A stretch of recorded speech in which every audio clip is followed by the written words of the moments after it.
নমস্কার, তোমাদের সকলের প্রিয় পাঠশালায় আরো একটি নতুন ক্লাসে তোমাদের সকলকে জানাই স্বাগত। আজকে আমি তোমাদের সাথে আলোচনা করব তৃতীয় শ্রেণীর আমাদের পরিবেশ বইটির পড়া এবং সেই পড়াটি থেকে কিছু অতি সংক্ষিপ্ত প্রশ্নের উত্তর। আজকে পড়াটির নাম হলো নীল অম্লের নানা রকম চিহ্ন। আগে পড়াটি পড়িয়ে দিচ্ছি, তারপর তোমাদের প্রশ্নের উত্তরগুলো আলোচনা করে দেব, দেখে নাও। স্কুলের মানচিত্র আঁকা শেষ হতেই ছুটি হলো, সবাই বাড়ি চললো। যেতে যেতে সাহিল ভাবলো বাড়ির আর স্কুলের বাইরের দিকটা মোটামুটি একরকম, কিন্তু ভিতরটা অনেক আলাদা। স্কুলে বেঞ্চ আছে, বোর্ড, চক, ডাস্টার আছে, বাড়িতে তা নেই। আবার বাড়িতে খাট, বিছানা, আলনা আছে, স্কুলে সেসব নেই। তাহলে দেখো, স্কুলে যেগুলো আছে বাড়িতে সেগুলো নেই, আবার বাড়িতে যেগুলো আছে স্কুলে সেগুলো নেই। যেমন বাড়িতে খাট, বিছানা, আলনা এগুলো আছে, এগুলো কিন্তু স্কুলে নেই। আবার স্কুলে যেমন বেঞ্চ, বোর্ড, চক, ডাস্টার এগুলো আছে, এগুলো আবার বাড়িতে নেই। সাহিল পরদিন স্কুলে দিদিমণিকে বলল, বাড়ির জিনিসপত্র আর স্কুলের জিনিসপত্র আলাদা। ভিতরের মানচিত্র আঁকতে গেলে আরো অনেক চিহ্ন ঠিক করতে হবে না দিদি? দিদি বললেন, ঠিক তাই, যা যা মানচিত্রে দেখানো দরকার সবের জন্য চিহ্ন ঠিক করো। তাহলে দেখো, স্কুলে যেগুলো আছে সেই মানচিত্রটা আঁকার জন্য যে যে চিহ্নগুলো দরকার সেগুলো ঠিক করতে হবে, আর বাড়ির মানচিত্র আঁকার জন্য বাড়িতে যেগুলো আছে দরকার তার চিহ্নগুলো ঠিক করতে হবে, সেটা দিদি বললেন। এবার এই যে নিজেদের ঘরের ভিতরের চিহ্ন আর স্কুল ঘরের ভিতরের চিহ্ন, এগুলি পরের পৃষ্ঠাতে দেওয়া আছে, আমি করে দিচ্ছি, দেখে নাও। দেখো, নিজেদের ঘরের ভিতরের আর স্কুল ঘরের ভিতরের জিনিসগুলোর জন্য চিহ্ন ঠিক করে নিচে লেখো। নিজেদের ঘরের ভিতরের জিনিস আর চিহ্ন, যেমন ঘরে কি থাকে? খাট থাকে, তাহলে এখানটা লিখে দিতে হবে খাট। আর খাটের চিহ্ন আঁকতে হবে, তাহলে এইভাবে খাটের চিহ্ন করতে পারো।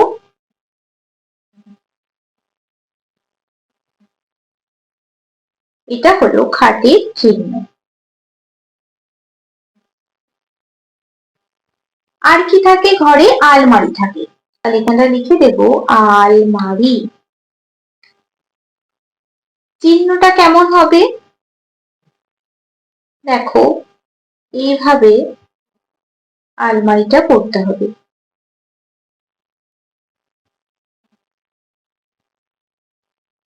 আমি পেন দিয়েই এঁকে দিলাম।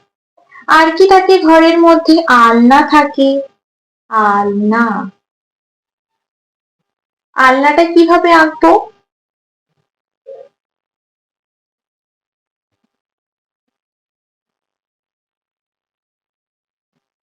এইভাবে আঁকবো। আর কি থাকে? টেবিল থাকে ঘরের ভিতরে, টেবিল। টেবিলটা এইভাবে আঁকবো। আর কি থাকে? পাখা থাকে ঘরের মধ্যে,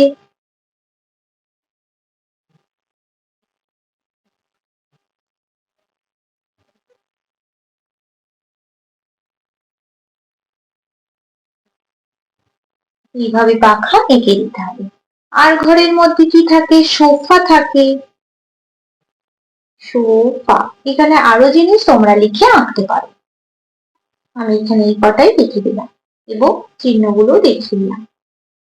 এইভাবে তোমরা সোফাও করে দিতে পারো। দেখো, এগুলো হলো নিজেদের ঘরের ভিতরের জিনিস, নাম লিখে দিলাম এবং চিহ্ন করে দিলাম। এবার দেখো, স্কুল ঘরের ভিতরের জিনিস। স্কুল ঘরে কি কি থাকে? বেঞ্চ থাকে, টেবিল থাকে, বোর্ড থাকে, চেয়ার থাকে। তাহলে বেঞ্চ লিখি, বয়েকা নিয়য়ে চয়। এটার চিহ্নটা কেমন করব? এইভাবে করতে পারো এই চিহ্ন। দেখো, এটা হলো বেঞ্চ, এটার চিহ্ন। আর কি লিখতে পারি? Table, table. টেবিল কেমন ভাবে আঁকবো? এইভাবে আঁকতে পারি। এটা স্কুলেও থাকে, আবার ঘরেতেও থাকে। আর কি করব? চেয়ার, চেয়ার কেমন ভাবে আঁকবো? এটা হলো চেয়ারের চিহ্ন। আর কি লিখবো? ম্যাপ। ম্যাপ থাকে স্কুল ঘরের ভিতরে, এটা হয়ে গেল ম্যাপের চিহ্ন। আর কি থাকে? Board, black board, board. এটা এইভাবে আঁকবো এবং ফিল করে দিতে হবে। এটা স্কুলে তো ব্ল্যাক বোর্ডই দেখতে পাওয়া যায় বেশি। দেখো এইভাবে করে দিলাম। আর কি থাকে? আলো থাকে, আলো। পাখাও থাকে স্কুল ঘরে, তোমরা পাখাও লিখে আঁকতে পারো।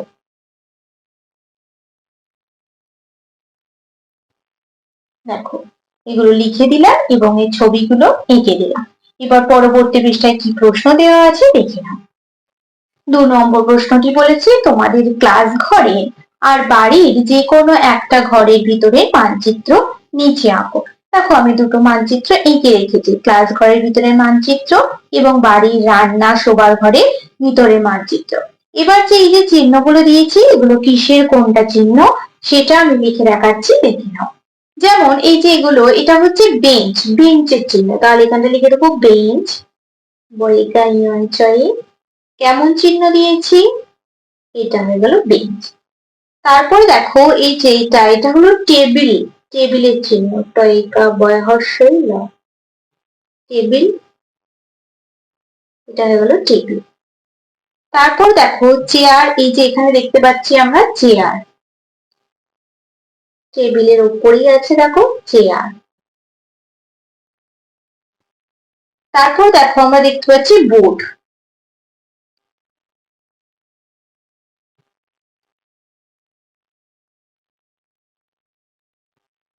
দেখো হয়ে গেল। দেখো এখানে আমরা দেখতে পাচ্ছি ম্যাপ, এই যে এটা হলো ম্যাপ, আগেই দেখালাম ম্যাপের চিহ্ন, ম্যাপ। তারপর দেখো এখানে দরজা দেখতে পাচ্ছি, এখানে জানালা দেখতে পাচ্ছি, দরজা, দরজার চিহ্ন এটা, এইভাবে এঁকে দেব দরজা। এটা হলো জানালা, জানালা কেমন চিহ্নটা? আমি একটু বড় করেই আঁকলাম, এটা হলো জানালা। আর কি দেখতেছি? পাখা দেখতে পাচ্ছি, আলো দেখতে পাচ্ছি, এগুলো কিন্তু আগের পৃষ্ঠাতেই এঁকে দেখালাম তোমাদের এই চিহ্নগুলো। এটা হলো পাখা আর এটা হলো আলো,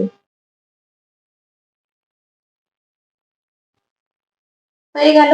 এবার দেখো বাড়ির রান্না বা শোবার ঘরের ভিতরের মানচিত্র। প্রথমে কি লিখবো? খাট, খাটের চিহ্ন কোনটা? এটা, এটা হয়ে গেল খাটের চিহ্ন। তারপর হচ্ছে টেবিল, টেবিল আগের পৃষ্ঠাটিতেই দেখালাম চিহ্নগুলি। দেখো এটা হয়ে গেল টেবিল। তারপর আছে দেখো চেয়ার, চেয়ার, চেয়ার। তারপরে আছে আলমারি, আলমারি, আলমারি এই যে এটা, এইভাবে এঁকে দেবো আলমারিটা।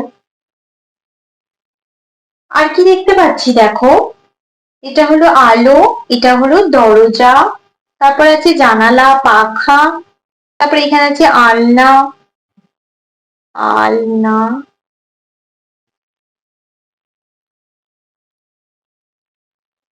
তারপরে পাখা,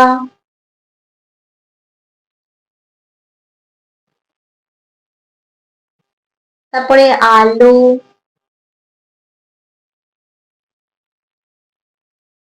তারপরে জানালা,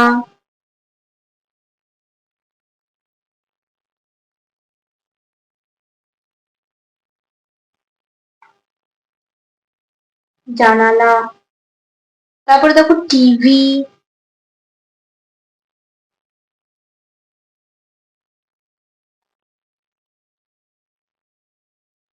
টিভি, তারপরে সোফা,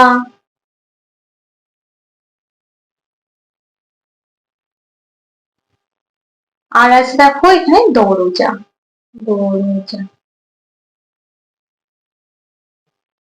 দেখো এইভাবে চিহ্নগুলো দিয়ে এঁকে দিলাম। এইভাবে তোমরা আঁকবে এবং চিহ্নগুলো করবে। এবার এই পড়াটি থেকে আমি কিছু অতি সংক্ষিপ্ত প্রশ্নের উত্তর তৈরি করে রেখেছি, সেগুলি আলোচনা করে দেবো। দেখো, মিল অমিল নানা রকম চিহ্ন। স্কুলে ছুটি হতে সবাই কোথায় চললো? স্কুলে ছুটি হতে সবাই বাড়ি চললো। বাড়ি আর স্কুলের বাইরের দিকটা কেমন? বাড়ি আর স্কুলের বাইরের দিকটা মোটামুটি একরকম। কিসের ভিতরটা আলাদা? বাড়ি আর স্কুলের ভিতর দিকটা অনেক আলাদা। তোমার স্কুল ঘরের ভিতরের জিনিসগুলোর নাম লেখো। স্কুলে যেমন আছে বেঞ্চ, বোর্ড, চক ও ডাস্টার থাকে। কোন কোন জিনিস বাড়িতে আছে যা স্কুলে নেই? খাট, বিছানা ও আলনা বাড়িতে আছে কিন্তু স্কুলে নেই। স্কুলের ভিতরের মানচিত্র আঁকতে গেলে কি করতে হবে? আরো অনেক নতুন চিহ্ন ঠিক করতে হবে। বাড়িতে আছে এমন জিনিস যা যা স্কুলেও থাকতে পারে, ভেবে নিয়ে লেখো। বই, খাতা, পাখা, বৈদ্যুতিক লাইট, জলের জগ, চেয়ার, টেবিল, কলম, টেলিফোন, মনীষীদের ছবি প্রভৃতি বাড়ি এবং স্কুল দুটি জায়গাতেই থাকতে পারে। তাহলে দেখো, তোমাদের এই মিল অমিল নানা রকম চিহ্ন পড়াটি থেকে আমি 7টি অতি সংক্ষিপ্ত প্রশ্নের উত্তর আলোচনা করলাম। আজকের ক্লাসটি তাহলে আমি এখানেই শেষ করছি। খুব তাড়াতাড়ি আরো একটি নতুন ক্লাস নিয়ে হাজির হব তোমাদের সামনে। যদি তোমাদের আজকের ক্লাসটি ভালো লেগে থাকে তাহলে অবশ্যই লাইক করে দিও এবং বন্ধুদের সাথে শেয়ার করতে কিন্তু একদমই ভুলো না।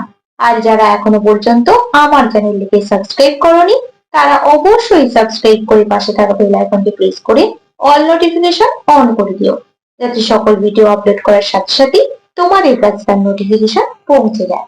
সকলে সুস্থ থাকবে, স্বাভাবিক থাকবে। সকলকে অসংখ্য ধন্যবাদ জানাই।